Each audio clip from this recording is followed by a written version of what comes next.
The town where I grew up is gone, and maybe I shouldn't exist either. The scariest thing wasn't realizing that my hometown had disappeared from the maps. It was discovering that maybe it never should have existed. Have you ever been absolutely certain of something, but no one else remembers it? Not your mother? Not records? Not the internet? I lived in a town called Old Santiago in the interior of Nebraska. I lived there until I was 17. My school was on the square. There was an old ice cream shop with blue tiles. The priest's name was Harold. The street dog's name was Canella. I remember everything in great detail, but now that town simply doesn't exist anymore, and no one remembers that it existed, not even my mother. Last week, I decided to Google Old Santiago. I was feeling nostalgic. I wanted to see pictures of the square, see if the baseball field still existed. I typed in Old Santiago, Nebraska. Nothing. Google Maps. Nothing. Wikipedia. Nothing. U.S. Census database. Nothing. The city was gone, as if someone had erased everything with an eraser. I called my mother. "Mom, do you remember Old Santiago?" Silence. "Daniel, what are you talking about? The city where we lived until I was 17. We never left Omaha, son. Are you feeling okay?" I hung up, sweaty hands, heart racing. I called my 2 childhood friends. One of them was no longer on WhatsApp. The other replied, "You're confusing me with someone else." I went back to my mother's house and looked for old boxes in the basement. I found photo albums with pages torn out. Only one survived. A photo of me with a girl. On the back it said, "Forever in Old Santiago." I didn't recognize the girl, but she was there. Deeper in the box, I found a cassette tape. No identification, just a red label with the date, October 31, 2001. I was 9 years old. I used an old cassette player. I pressed play. The recording was confusing, hissing, heavy breathing, footsteps, and then a voice. It was mine. They said they were coming tonight, that they were going to erase it. But I don't want to forget. I don't want to forget. I'm real, aren't I? Then, a dull noise, like a thud. The tape ends. I took the tape to a friend who works in audio restoration. He cleaned up the sound and noticed something odd. During my speech, there's a background noise, like a voice overlaid, almost whispering something different. He isolated the track. The voice said, "This cycle has gone on too long. Start over." The next morning, I drove to where the city should be. I used coordinates from memory. And then I saw the sign, rusted, almost illegible. Old Santiago, founded in 1889. But there were no houses, just grass. No streetlights, no streets, no sounds. Just a concrete bench in the middle of nowhere. And on it, an inscription. "You are the last to remember, and now it's your turn." Since that day, things started happening. I dreamed of people I'd never seen. I remembered names I didn't recognize, cities, places, and one word, iteration. I discovered that iteration is the term used in simulations when a test is repeated several times. And then an email appeared in my inbox with no sender. Iteration 2341 ended. Subject, Daniel Ruiz showed residual consciousness, reset memory, or disconnect. The next day, I woke up to a letter on my doorstep. Thick paper, black envelope. Inside, there was a photo. Me, the girl from the old photo, and the city's entrance sign. On the back, the phrase, "You shouldn't have remembered." Maybe Old Santiago never existed. Or maybe it was just another social simulation, an experiment, and I was the mistake. The only one who remembered what should have been forgotten. Now, I only have one question left. If they erased my city, will they also erase you?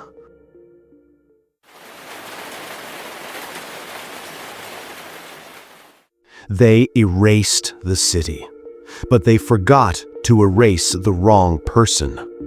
Do you know the feeling of being awake in a dream? Of knowing something is wrong, but no one else sees it? Since the day I found the photo, the letter, and that sentence, "You shouldn't have remembered," my life has become an echo, a whisper that comes from a place no one else hears. But this story isn't over yet.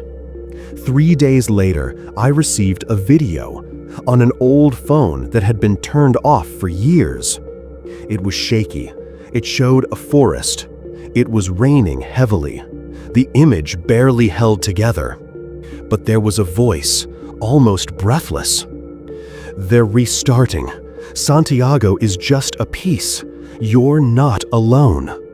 And at the end, a whispered name. Adam Keller. I'd never heard of that name, but something about him seemed to recognize me. I searched, Adam Keller. Google, nothing relevant. But in an old forum archived on the deep web, I found a PDF marked as confidential.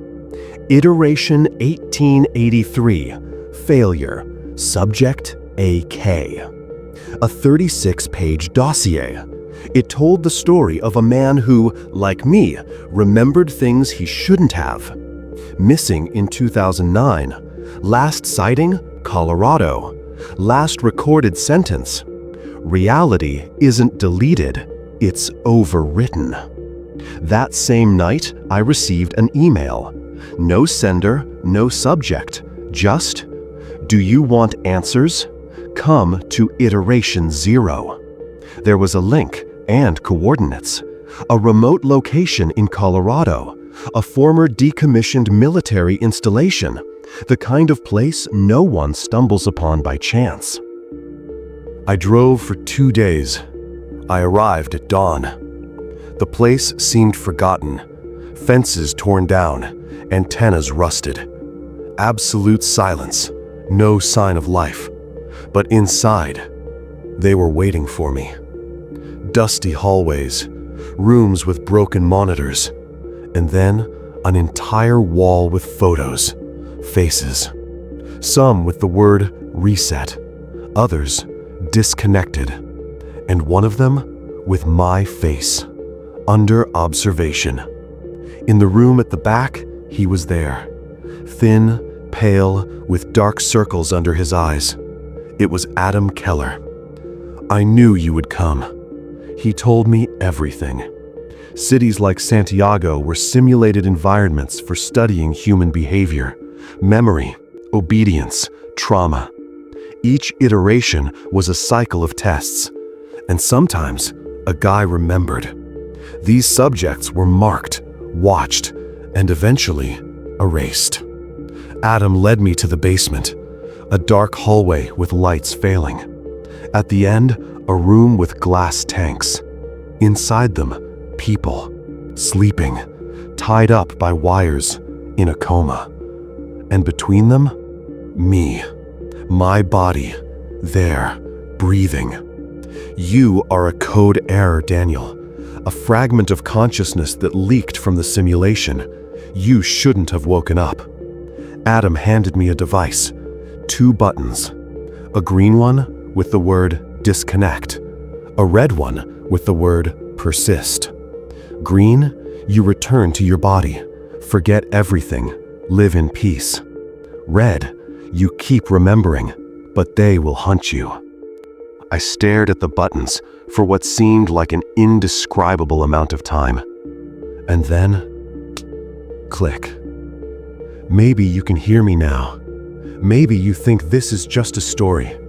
But if you've ever remembered something no one else remembers, had a memory that doesn't fit, dreamed of a city that doesn't exist. Maybe you're a failure too. And if that's the case, they're already watching you too.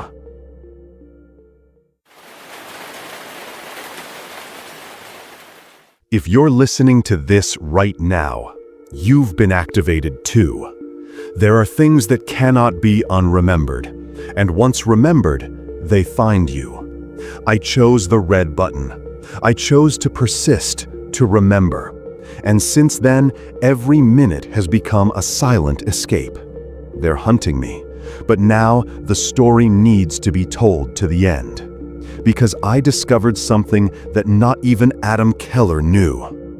A week after my decision, I began to see a face reflected in the mirrors. It wasn't mine. It was similar, but different, distant. In every reflection, shop windows, switched-off screens, rear-view mirrors, it would appear for a second, then disappear. On the third appearance, it said, "You shouldn't be here. Neither should I." And then it disappeared. I returned to the abandoned facility. It was destroyed, but underground I found one last working terminal. Upon accessing it, a file appeared. Hermit Protocol, Red Level. It was the contingency plan for persistent consciousnesses, individuals who refused to reboot and escaped control. The document said, in case of triple failure, activate global override and isolate the subject in the root simulation. Old Santiago? It wasn't an experiment. It was the reality backup, the place where the misfit consciousnesses were hidden. On the way out, I found an envelope taped to the wall, Adam's last sign.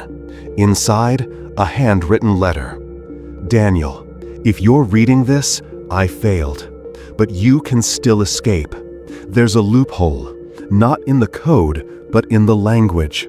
The words that can't be written, the sounds that can't be pronounced. They can't control what they can't name." On the back, a symbol, broken geometry, like an incomplete hexagram. I began to dream about this symbol every night.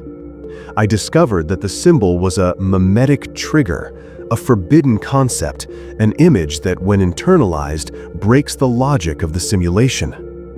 I projected the symbol onto a wall in my bedroom. I waited. I meditated before it for hours. And then, something happened. Everything went silent, the lights went out, and I heard.